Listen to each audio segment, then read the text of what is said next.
Bom, ecologia é um tema bastante vasto, né? Nós temos vários tópicos de ecologia, mas eu selecionei aqui 2 tópicos de ecologia que têm uma frequência grande nas provas e que muitas vezes os estudantes acabam errando as questões exatamente por não compreender determinados itens desses tópicos. Então vamos lá. Ecossistema é um conceito muito importante na ecologia. Ecossistema é a unidade ecológica. Essa unidade ecológica, ela tem que apresentar, melhor dizendo, alguns itens extremamente importantes. Bom, para ser um ecossistema, o que eu preciso ter? Eu preciso ter fatores abióticos, fatores bióticos e uma interação entre eles, no que diz respeito à matéria e energia. Então, vamos penetrar um pouquinho mais no ecossistema. Um ecossistema, ele é composto de fatores abióticos e fatores bióticos. O que são fatores abióticos?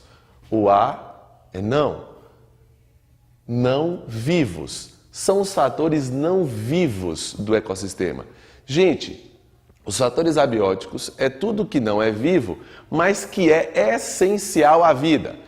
Dentro dos fatores abióticos, nós temos luminosidade, umidade, disponibilidade de água no meio, nós vamos ter temperatura, nós vamos ter o clima, salinidade do solo ou da água.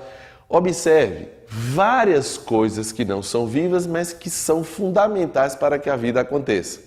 Então, isso representa os fatores abióticos.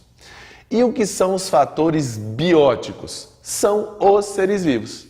São os seres vivos. Então, nós vamos observar no ecossistema não só os fatores abióticos e bióticos presentes, mas uma interação entre eles. Agora, que interação é essa? Energia, existe uma transferência de energia entre os fatores abióticos e bióticos e nós vamos ter também ciclo da matéria. Observe as expressões que eu estou usando. No que diz respeito à energia, ocorre um fluxo de energia. A energia flui no ecossistema e esse fluxo ele é unidirecional. Gente, isso significa que a energia não volta, ou pelo menos não volta na mesma forma. Ela não é reciclada, ela apenas flui. Ela entra no ecossistema na forma de luz e é convertida pelos organismos fotossintetizantes em energia química e esta, por sua vez, é transferida para os demais componentes de uma cadeia alimentar. Só que à medida que essa energia vai sendo transferida, ela vai sendo transformada e consumida. Os seres vivos usam a energia nas suas atividades. Só que a cada conversão de energia, em cada grupo de ser vivo, parte dessa energia vira energia térmica, vira calor e é dissipada no meio. Por isso que a energia diminui ao longo da cadeia alimentar. Por quê? Porque ela vai sendo liberada para o meio na forma de calor. E os seres vivos não conseguem reutilizar o calor. Então, uma vez dispensada ao meio, está perdida. Já a matéria, ela circula no ecossistema. Isso quer dizer que a matéria, ela é convertida pelos produtores, ou seja, ela é transformada de inorgânica para orgânica e em seguida, ao longo da cadeia alimentar, ela é transferida.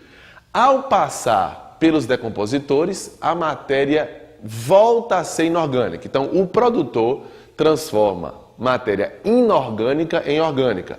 E no final da cadeia alimentar, os decompositores transformam novamente o que estava orgânico em inorgânico, o que permite o reuso da matéria o tempo inteiro. Então, lembre-se, a energia diminui ao longo das cadeias alimentares. Isso é extremamente importante. Por isso que as cadeias não são grandes. As cadeias são pequenas. Bom, outro termo importante é o de magnificação trófica ou bioacumulação.